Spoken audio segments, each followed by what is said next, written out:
Mental Health Moment, a presentation from Shasta Community Health, serving Shasta County residents for 34 years. We help you live your healthiest and best life. Hi, I'm Christina Newton, licensed therapist here at Shasta Community Health Center. Living your best life means the healthiest solutions that work for you. Mental Health Moment was created with that idea in mind. And so we're going to try to give you some information and give you some treatment options to talk about the different mental health issues over the next 9 months. So today we're talking about seasonal affective disorder. What is it? Well, according to the National Institute of Mental Health and the American Psychiatric Association, seasonal affective disorder is also called the winter blues or winter depression, and it affects thousands of people worldwide. Many people, though, don't know how to treat it. It is a major depressive disorder with a seasonal pattern.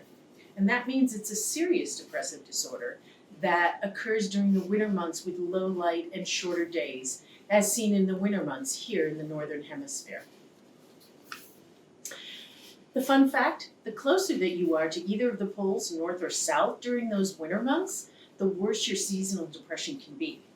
So, some common symptoms are in seasonal pattern depression, feeling depressed or sad most of the day, nearly every day, having low energy, loss of interest in activities that you once enjoyed, experience changes with your appetite or your weight, social withdrawals, sort of like you're hibernating, problems with sleep, wakefulness or overly sleeping, feeling sluggish or agitated, anxious or restless, hopeless or worthless, having difficulty concentrating.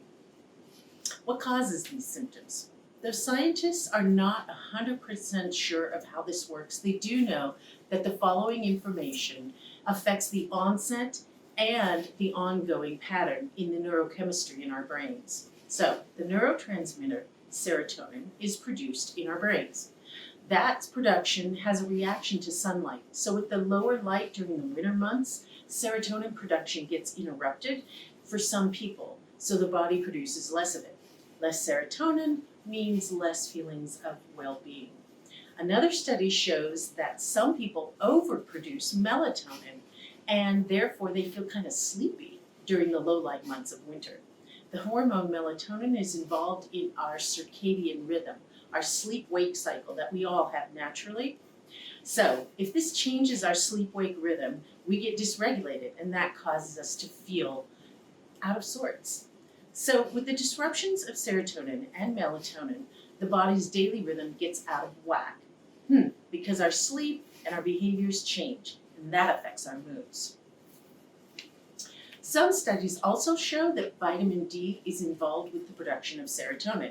We get vitamin D through our foods, but we also get it and we produce it in our body when the sunlight hits our skin. So less light equals less serotonin production, and that affects our moods.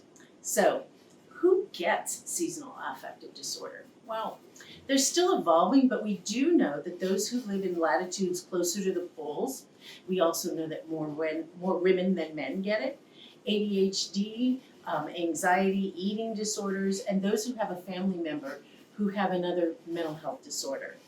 So, now that we know who can get it, how they get it, or why it happens, let's talk about some treatment options. The main treatment options are light therapy, vitamin D, psychotherapy like counseling, and psychotropic medications like antidepressants.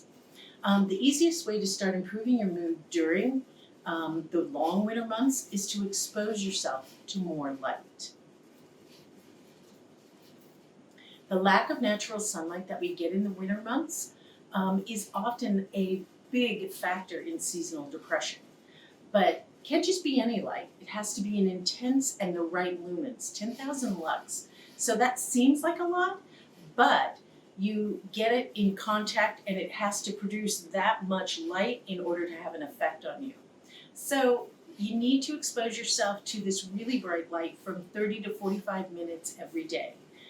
There are a number of lights available for sale for people who suffer with this.